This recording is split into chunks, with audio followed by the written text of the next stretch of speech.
اے راہ حق کے شہیدو، بٹالین میں تشویش کی لہر پھیل رہی تھی اور اس کی وجہ اسلحے کے ذخیرے کا ختم ہونا تھی۔ کمک کے لیے ہیڈ کوارٹر درخواست بھجوائی جا چکی تھی، مگر جنگی حالات کی وجہ سے راستے پرخطر اور دشوار گزار تھے۔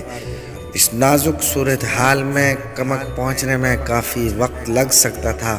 بٹالین کمانڈر کو اس بات کا اچھی طرح سے اندازہ تھا، وہ اس بات کو بھانپ چکا تھا کہ دوسری طرف موجود دشمن بھاری اسلحے سے لیس ہے۔ وہ کچھ سوچنے لگا۔ ہیڈ کوارٹر میں موجود وائرلیس پر ایک بیپ کے ساتھ ایک ہی پیغام نشر ہوا: بلوچ ریجمنٹ کو اسلحے کی ضرورت ہے اور موجودہ ذخیرہ ناکافی ہے، اوور۔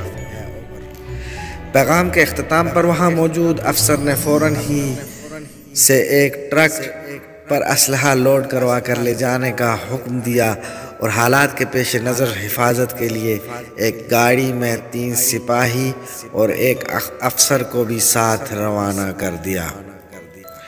محاذ پر موجود کمانڈر نے اپنے جوانوں کو اکٹھا کیا اور ان کی ہمت جمع کرنے کے لیے خطاب کا آغاز اس نے اس شعر سے کیا: کافر ہے تو شمشیر پہ کرتا ہے بھروسہ، مومن ہے تو بے تیغ بھی لڑتا ہے سپاہی۔ میرے جوانوں، یہ بات آپ سب کے علم میں آ چکی ہے کہ ہمیں اسلحے کی کمی درپیش ہے، لیکن یہ ہماری کمزوری نہیں، کیونکہ ہم زندہ ہیں تو غازی اور اگر مر گئے تو شہید ہیں۔ تیسرا کوئی راستہ ہماری تربیت میں نہیں سکھایا گیا اور نہ ہی سنت رسول صلی اللہ علیہ وآلہ وسلم سے ایسا کچھ ثابت ہے۔ اس محاذ پر لڑتے ہوئے ہم جان کی بازی ہار گئے تو ہم بھی شہیدوں میں پکارے جائیں گے اور یہ بڑے اعزاز کی بات ہوگی۔ میرے بہادر شیرو، ہمیں اس اسلحے کے ساتھ دشمن کو روک کے رکھنا ہوگا۔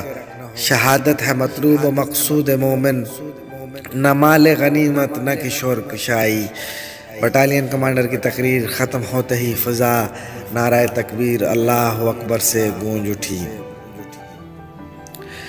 ہیڈ کوارٹر کی جانب سے مشکل حالات کے باوجود اسلحے کے ساتھ چھوٹا سا کارواں روانہ ہو چکا تھا۔ راستہ مشکل اور حالات بہت نازک موڑ اختیار کر چکے تھے۔ یہ مختصر سا قافلہ رات کے اندھیرے میں بہت احتیاط سے آگے بڑھ رہا تھا۔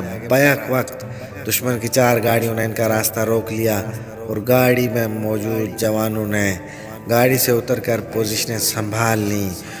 دونوں طرف سے شیل فائر ہوئے۔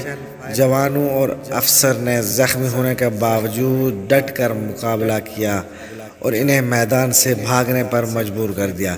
اس مقابلے کے دوران گاڑی میں آگ لگنے کی وجہ سے ایک دھماکہ ہوا اور فضا دھوئیں سے بھر گئی۔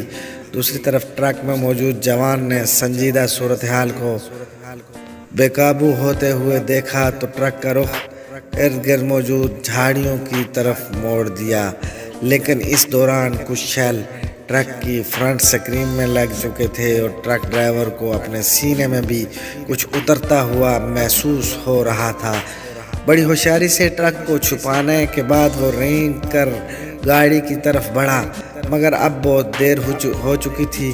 اس نے اپنے ساتھیوں کو آخری سلام کیا اور محاذ پہ جانے کی ٹھانی، کیونکہ وہاں موجود اس کے ساتھی جوانوں کو کمک کی ضرورت تھی۔ سینے میں ہونے والی چبھن دراصل شیل کے ٹکڑے تھے جو اس کے سینے میں اتر چکے تھے، مگر فرض کی ادائیگی کا احساس اس درد اور چبھن پر غالب آ گیا۔ اس نے ٹرک کو بڑے محتاط انداز میں جھاڑیوں سے نکالا اور محاذ کی جانب روانہ ہو گیا۔ فاصلہ تیزی سے سمٹ رہا تھا، مگر اس سے بھی زیادہ تیز رفتاری کے ساتھ اس کی وردی رنگین ہوتی جا رہی تھی۔ ہاں، وہ اس کا گرم خون تھا، لیکن اس بات کی اسے بالکل بھی فکر نہ تھی، کیونکہ وہ جانتا تھا آزادی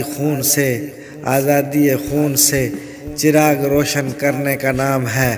طلوع اسلام سے لے کر آج تک اللہ کے سپاہی اپنی جانوں کے نذرانے اس کی راہ میں دیتے آئے ہیں اور دیتے رہیں گے۔ لال رنگ اس کی خاکی وردی پر بہت جچ رہا تھا اور اس کی نظروں کے سامنے سے اس کے ماں باپ کی شفقت، بہن بھائیوں کا پیار، بیوی اور اولاد جیسی نعمتیں ایک پل میں گزر گئی، لیکن وہ ان سب کو چھوڑ کر کسی اور منزل کی جانب روانہ ہو رہا تھا اور وہ منزل تھی شہادت۔ اس بات نے اسے ہر چیز سے بیگانہ کر دیا۔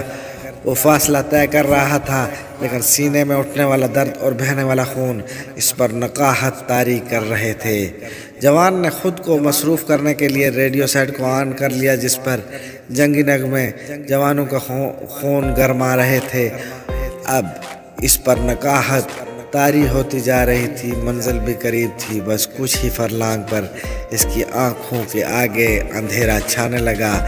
اس نے دل ہی دل میں کلمہ طیبہ لا الہ الا اللہ محمد رسول اللہ کا ورد کرنا شروع کرتے ہوئے اپنا سر ٹرک کے اسٹیئرنگ پر ٹکا دیا اور پاؤں مضبوطی سے ایکسیلیٹر پر۔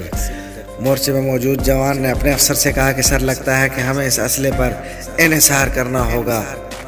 کیپٹن نے جوان کی طرف غور سے دیکھا، لیکن خاموش رہا۔ اس دوران کوئی چیز محاذ کے ارد گرد موجود درختوں کے ساتھ زور سے ٹکرائی۔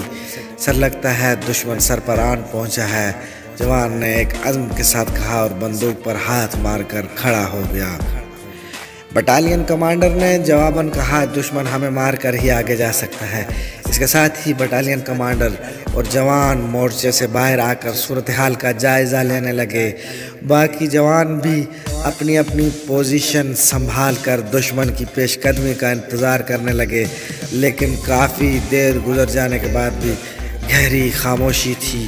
اتنے میں ایک جوان جھاڑیوں سے نکل کر آیا اور بولا، سر، لگتا ہے کوئی گاڑی یا ٹرک جھاڑیوں سے ٹکرایا ہے۔ کمانڈر نے ہاں میں سر ہلایا اور آواز کی سمت جوان روانہ کر دیے۔ ٹرک تک پہنچنے میں جوانوں کو زیادہ وقت نہیں لگا۔ وہ ایک پاکستانی فوجی ٹرک تھا۔ یہ ان کی کمک تھی جو کئی جانوں کا نذرانہ دے کر ان تک پہنچ چکی تھی۔ وہ ٹرک کے قریب پہنچے۔ ڈرائیونگ سیٹ پر موجود جوان بھی اپنی منزل پہ پہنچ چکا تھا۔ ہاں، اس کی منزل شہادت ہی تھی۔ وہاں موجود ہر چیز اس جوان کو سلام پیش کر رہی تھی۔ اے راہ حق کے شہیدوں، وفا کی تصویروں، تمہیں وطن کی ہوائیں سلام کہتی ہیں۔ اللہ تعالیٰ ہم سب کو اپنی سرحد کی حفاظت کرنے کا موقع عطا فرمائے۔ آمین ثم آمین۔